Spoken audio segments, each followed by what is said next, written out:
अस्सलाम वालेकुम ख़ातिन हज़रात, मैं हूँ इसरार कसाना और आज का हमने प्रोग्राम करना है अफ़गानिस्तान के हवाले से। और आज जो हमारे साथ गेस्ट होंगी उनके साथ हम ये प्रोग्राम करेंगे अफ़गानिस्तान पे, लेकिन हम ये बात करेंगे इंग्लिश में। So everyone should be prepared for English. ठीक है जी। Afghanistan, as you know, is a very important country, and after 2 decades of war, the longest actually, the longest US war, it's at the crossroads of history right now. So uh, we see there's a peace deal going on. It's being talked about. There's a pullout by the American forces expected to be done by the Christmas, as President Trump announced.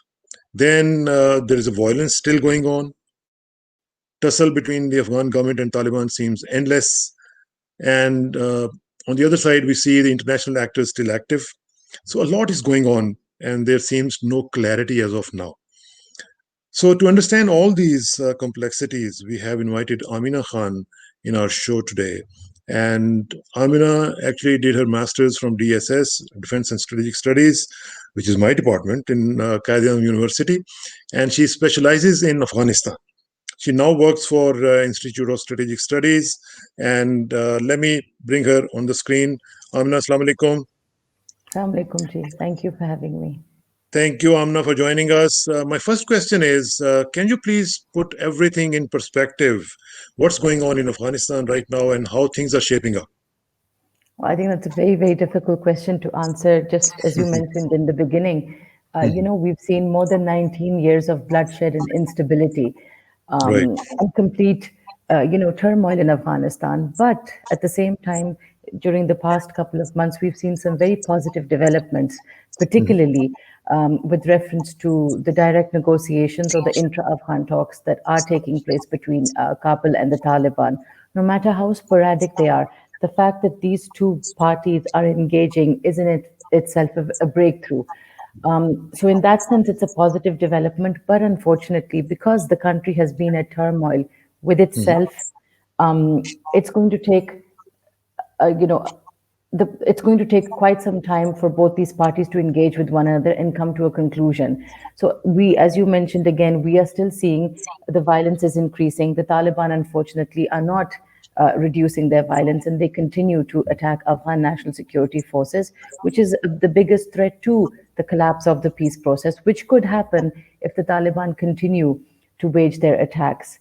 But at the same time, I think, as I mentioned in the beginning, the fact that both these sides are engaging is a breakthrough, and one can only hope that this engagement continues. The process is extremely fragile. It's a very complex process, and both sides will have to exhibit immense patience, and they will have to compromise with one another if they really do want to put an end to this violence. And you mentioned the US.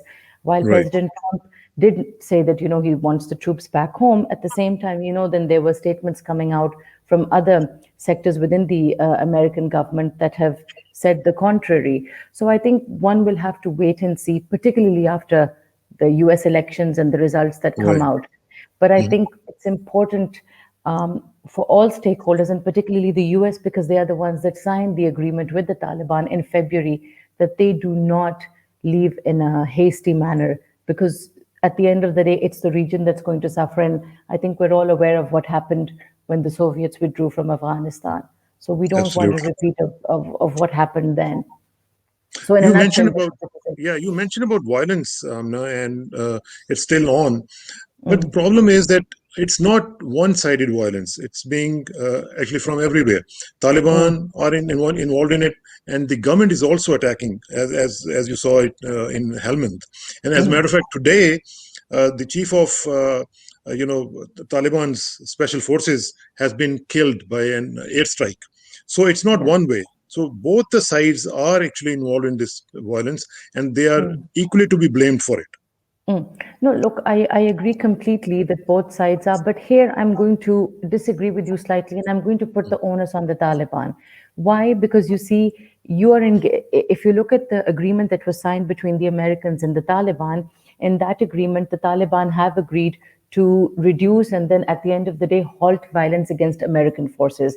And if you see, the Americans have not been attacking American forces, but at the end of the day, they are attacking Afghans. And at the end of the day, innocent Afghan lives are being lost. So, there's a contradictory stance when it comes to the Taliban, because if you can sign an agreement with the Americans who invaded you and overthrew you, why can you not accept the Afghan government as an equal stakeholder? And also, I feel that the Taliban should reduce their violence not as a means of surrender or as a means of weakness, but rather to present themselves as a more responsible stakeholder that has a future in the future polity of Afghanistan. Because look, at the end of the day, they're not liberating Afghanistan from foreigners now.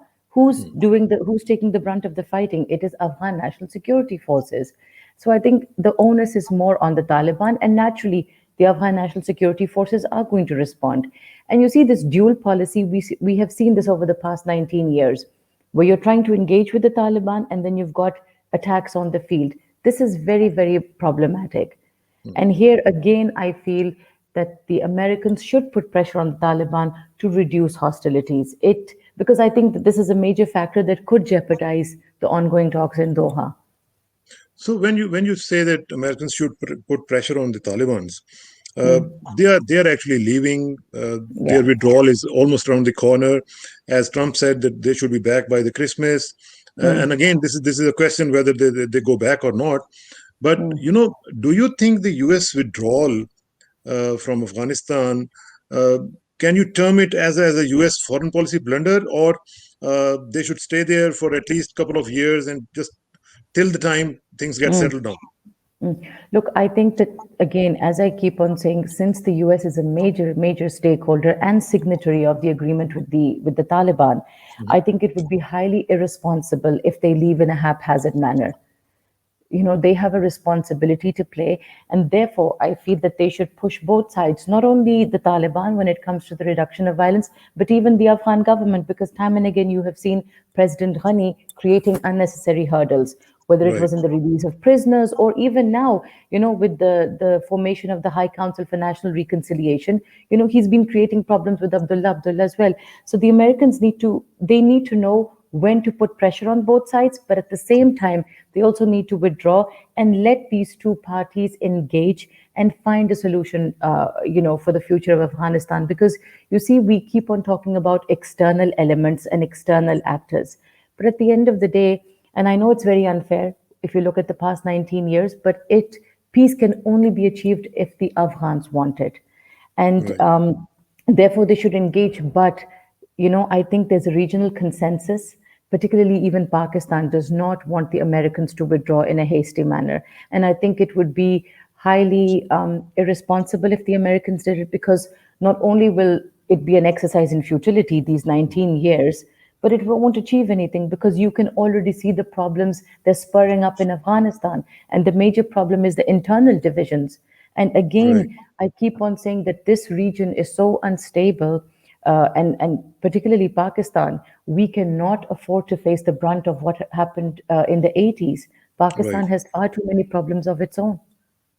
Absolutely, you're right. And you just mentioned about Abdullah's role there, and actually he visited Pakistan, he visited India, Mm, Tehran, and everybody. You know, so what was the main purpose of those visits?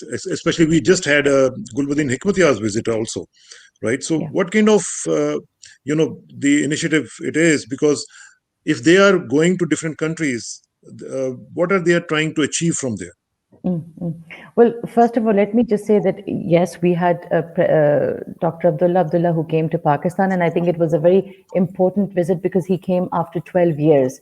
So it signifies hopefully a shift in the Pak-Afghan relationship, because as you're aware, unfortunately, Pakistan and Afghanistan have been, at logger's head, and the relationship has been moving in a downward trajectory, whether it's been over border issues, whether it's been over refugees, counter-terrorism differences, or even the peace process. So I think it was a good signal that he came to Pakistan. And it also signifies, by the way, a change in Pakistan's stance, where we no longer talk about, representation of the Pashtuns, but that we want to have a relationship with all the different factions in Afghanistan. And whoever the Afghans select, it is acceptable to Pakistan. We have no more favorites. And I think not only did our Prime Minister, but Shah Mahmood Qureshi made this amply clear. And it actually happened at the Institute when Dr. Abdullah came and gave an address. Right. Right. Similarly, Hikmatyar came as well. But at the same time, you've seen Rashid Dostum, you've seen Atta Noor Yeah. Muhammad. They've also gone to India. Now, you see, it's a bit problematic because when you see the statements coming, for example, from Atta Noor, who went to India, and over there, he's saying that, India needs to play a more instrumental role, because if they don't play a role, then Pakistan will, get the space. This is problematic, and this is going to cause problems. Um, and unfortunately, Afghanistan knows that for far too long, different countries have been, using it as a battleground to wage Mhm. differences against each other. So this needs to be avoided at all costs. And here I would say again that it is important, it is pivotal that if the Americans want to leave, they leave with leaving some sort of stability in Afghanistan, be it an interim government, be it a Right. coalition government, but some sort of stability. Because if they don't, it's already in front of you. You've got different factions going to different regional countries, and it's going to cause problems. And again, I keep on repeating, the region, cannot afford a repeat of the 80s. Right, and you mentioned also about the India's role, and obviously we've been experiencing the interoperability between RAW and NDS. So how Mm. will they react to the emerging situation if Taliban comes, into the power? So will they be playing a spoiler's role again? One can only hope they don't, because the region has suffered so much Mm. that I feel that every country will of course try to exert its influence. And Pakistan's reservations against India are well known. We've had terrorists attacks, we've had elements that have been used against Pakistan, particularly in our border areas in the FATA region. And we do have evidence. We have conveyed and shown this evidence to the Afghan government as well. Although the government has time and again assured that Afghanistan will not be used against any country, we don't see this happening on the ground. So therefore, I think then the onus and responsibility is on Afghanistan.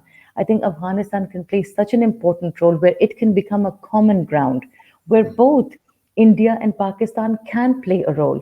You see, look, Pakistan will always have an instrumental role in Afghanistan for a number of reasons, whether it's geography, whether it's ethnicity, whether it's the close linkages. But at the same time, Pakistan also recognizes the role India has in Afghanistan. And we cannot dictate which country can be in Afghanistan and which cannot. Any country is welcome in Afghanistan as long as it's not detrimental to Pakistan's interests. And therefore, I think this is then the role of the Afghan government to be a neutral player in the India Pakistan equation. And I think they could gain so much from this. And I always say that despite the differences Pakistan and India have, when we talk about economic interdependence, Afghanistan is one factor that could bring these two countries together. Because whenever you have economic interdependence, it does reduce the chances of conflict. But of course, this is a far-fetched idea considering the fact, the Right. relations we have with India. But here, I think the Afghans should not fall into the trap of the India-Pak rivalry, and they should try to remain as neutral as possible. Amna, you mentioned about the economic dependence, and the trade between Pakistan and Afghanistan is critically important for both countries, actually. So, but over the last year, we've seen that the trade has been going down. Mm, Almost, I think 30% has gone down. mm, So, mm. what should we do to create more opportunities for the trade to be, mutually beneficial for us? Well, let me just tell you on this front. I think since we've appointed, Ambassador Sadiq, who, by the Mhm. way, for the first time now we have a representative for Afghanistan, and I find Yes. this very ironic because Pakistan is such a close neighbor of Afghanistan. Every other country has a special representative, and Pakistan hasn't had one, and I think we've lost out, Mm. although it's happened at a later stage, but it's a welcome development. And as you've seen, since he's joined, he's been playing a very instrumental role in at least trying to improve the relationship. Now, you Yeah. talk about trade. Of course, trade is, unfortunately, see, the relationship between Pakistan and Afghanistan has always been viewed through the security lens. It's either been the peace process or the situation in Afghanistan. And I think this has been a mistake because then other contours of the relationship have been ignored, and trade is one of those factors. While the illegal trade continues to go on, which brings in more money, the legal trade has been completely, as you mentioned, moving in a negative trajectory. But the way this can improve is if you have better border management. And again, the APTA agreement, there are so many issues in that need to be revised. So there are areas that need to be worked on. But interestingly, last week, I don't know whether you know about this or not, but there was the first Afghanistan-Pakistan Trade and Economic Investment Forum that was Yes, arranged by Pakistan's parliament. And in that, they've signed around, I think, more than 40 proposals. Let's hope that they're implemented. And I think both countries realize that at the end of the day, economics talks. And I think economics is so important. And here, I think China could play a very instrumental role. absolutely. I Because was if, about to ask you about Chinese influence also. Chinese are very much interested in Afghanistan, and they are yeah, investing a lot. well, the possibility of extending CPEC to Afghanistan, I think, could completely change not only the relationship between Pakistan and Afghanistan, because again, it would create economic interdependence, but also because of China's role. And as you're aware, China has played a very instrumental role in at least trying to bridge the gap between Pakistan and Afghanistan, not only through the trilateral framework, but also bilaterally, it's been engaging these two countries. And through the BRI larger network, it's also creating cold storages on both sides of the Chaman and the Turkhan border. So I think if this possibility or this idea of extending CPEC to Afghanistan is actually implemented, I think it could really change the dynamics of this region, because it would give Pakistan then access to the Central Asian bloc and as well as give Afghanistan access. So this is something that could be worked on. And But interestingly, that very idea of extending CPEC to Afghanistan, gives goosebumps to the Indians. it does, but at the end of the day, look, even the Taliban have also voiced support for CPAC as well as for TAPI. So I think this is Right. important. And you see, it, as you said, it might create concerns and raise eyebrows in India.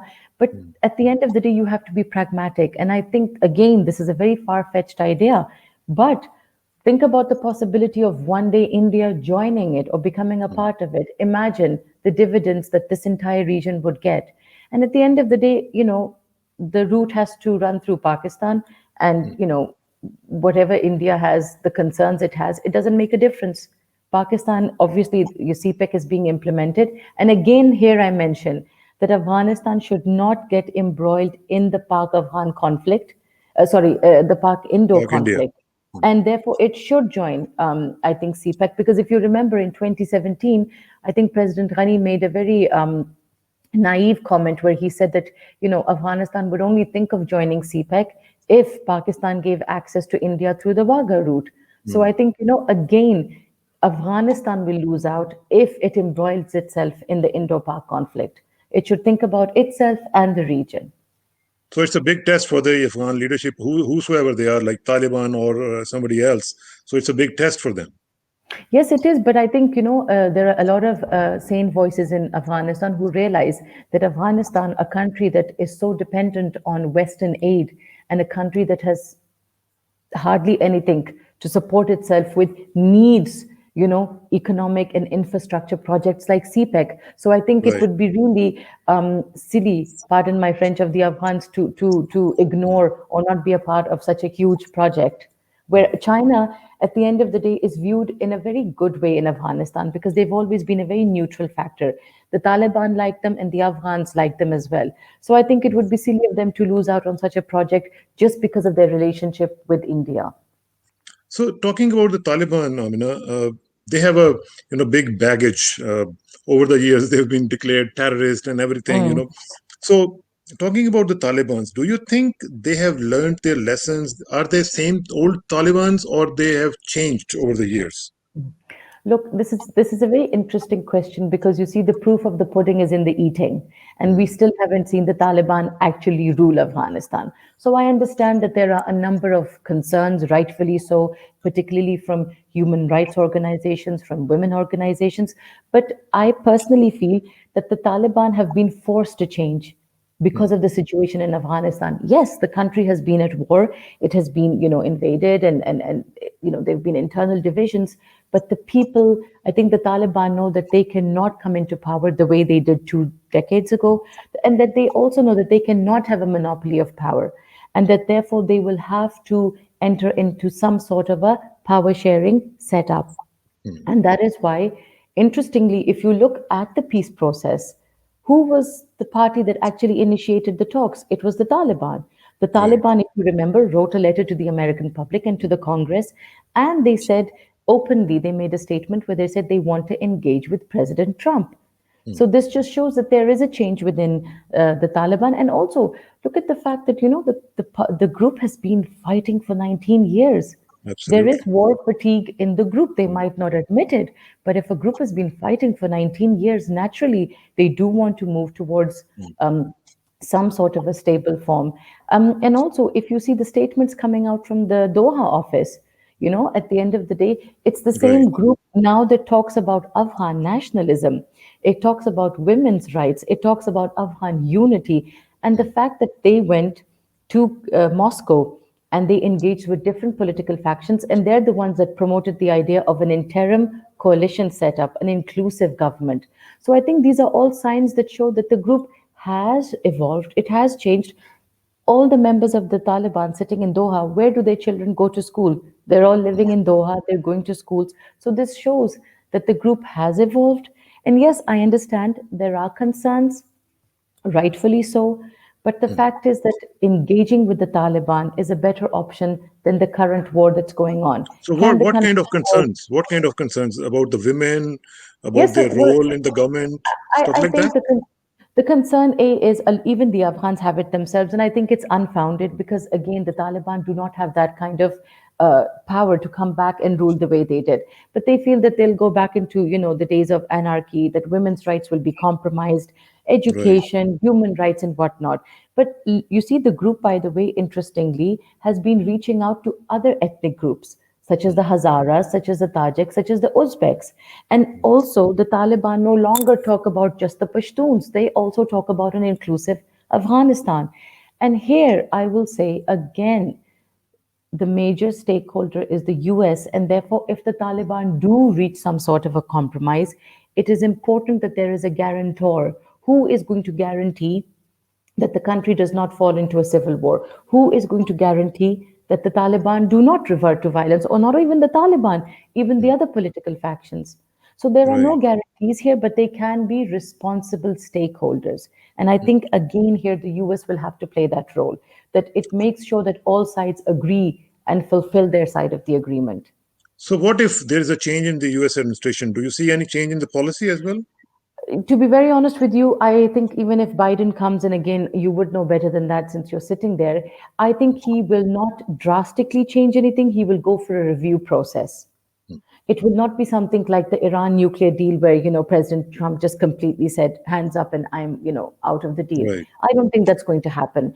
I think if anything, there's going to be a slight review process and they will see how developments take place. Because do remember, the Taliban and the Afghan government are eagerly waiting for the results of the US elections. Hmm. And then they're going to also, we'll see whether they speed up the peace process or maybe they back out. We'll have to see. Right. So a lot depends on this. But I don't think there's going to be any drastic change like that. So do you Uh, see any delay in the US withdrawal from Afghanistan if Biden comes in? It's interesting while we keep on talking about the US withdrawal, do Hmm. remember what, and I keep on quoting this, what Abbas Tanakzai, their former head of the political office, said in Moscow. He Hmm. said, while the Taliban have from day one continuously asked for the US withdrawal, at the same time they have said that they would be welcome to American presence in Afghanistan if it revolved around development assistance or Hmm. reconstruction. So what does that tell you? That the Americans, sorry, that the Taliban are somewhat open to US presence, but just in a different form. So I don't Right. think that Americans will completely withdraw, and I again do not feel they should. They should stay until some sort of a stability is achieved in Afghanistan. As a stabilizing factor. And Amna, one more thing. You talk about Afghanistan, and you still interact with a lot of Afghan intellectuals and intelligentsia and everybody. What is the people's reaction? What is the people's pulse? Are they optimistic about the whole peace process? You see, I think the country in itself is tired. It's a Hmm. country that has been, in turmoil for more than 4 decades. The people Right. are tired and they want peace. Of course, every single party, every single faction, every single Afghan has concerns, and rightfully so. But they also realize that instead of engaging in bloodshed where people are losing their lives daily, the lesser evil is to engage with the Taliban and hopefully move towards some sort of stability. And therefore, I think the country in itself wants peace, however it comes, because they've seen that even the American, presence, 19 years, what has it achieved? There's hardly Right. anything on the ground. The fact that people are continuously leaving Afghanistan, it's another matter that the borders are now being managed and, refugees can't leave easily. But Right. that nobody wants to go back to Afghanistan. Does that not show that the country is tired and it wants some sort of stability? So, is there any mechanism for the Afghan refugees to go back home? You see, Pakistan from day one has been saying that they, favor a responsible and an honorable repatriation of Afghan refugees. But the problem is that the Afghan government doesn't have the means, and also there's a lot of corruption, and this has not been a priority. President Ghani initiated this thing called Khpal Watan Gul Watan, meaning come back to your own, country, and it's a country of flowers. A lot of these refugees went back, but when they go back, the area that was dedicated for them, where houses were going to be made, it's barren. Nothing is there. The land mafia Right. has taken it over. So these refugees have nothing to go back to. And therefore, they take the $400-500, I don't know how much it is now, they go to Afghanistan and then they come Right. back because they don't need to use the border. There are so many other openings. So the thing is, the refugee issue is a major concern for Pakistan because, Pakistan also, we've had so many IDPs because of what has happened in Fatah during the past 19 years. And not only that, it is important that the Afghans do go back and reconstruct their country, but they can only Right. go back if there is some sort of stability. So, finally, Amna, talking about Imran Khan's government, how Mhm. serious do you think Imran Khan's government is in bringing peace in Afghanistan? You see, I think the government more than ever has been serious. We have seen the repercussions of the past 19 years where the country is still trying to, get back on its feet and we haven't recovered from instability in Afghanistan. And the fact is, you see, this is what I keep on saying. It sounds like a cliche to many Afghans, to many Americans, but truly, whatever happens in Afghanistan has a direct implication on Pakistan. Therefore, we Absolutely. need peace and stability in Afghanistan. Why? Because of even, for example, economic development of the region, CPEC cannot be actually, implemented unless we don't have a stable western border. So Absolutely. therefore, I think for Pakistan's own interests, we need stability in Afghanistan. And I think you've seen over the past 2.5, 3 months, there's been such a positive momentum of, relations between Pakistan and Afghanistan. We're very serious. We want stability to come to Afghanistan. Pakistan has been pushing the Taliban publicly as well as privately to engage in a ceasefire because that is a major issue that will help, progress the peace process. So Pakistan is serious. The region is serious. And let me just end here by saying that it's not just Pakistan.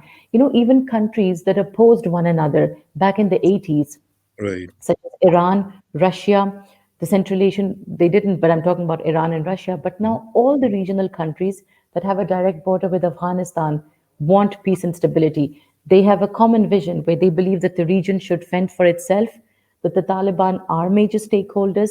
And again, remember, the Daesh is a major issue that threatens the region. Therefore, we need peace and stability in Afghanistan. Inshallah, and I share your optimism also. Thank you very much. We are running out of time, Amna, and thank you for your insightful analysis.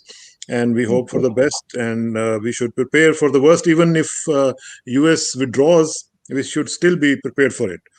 Thank you very much for your time, Thank and see you. you soon, inshallah. Thank you very much. Thank you. Assalamu alaikum.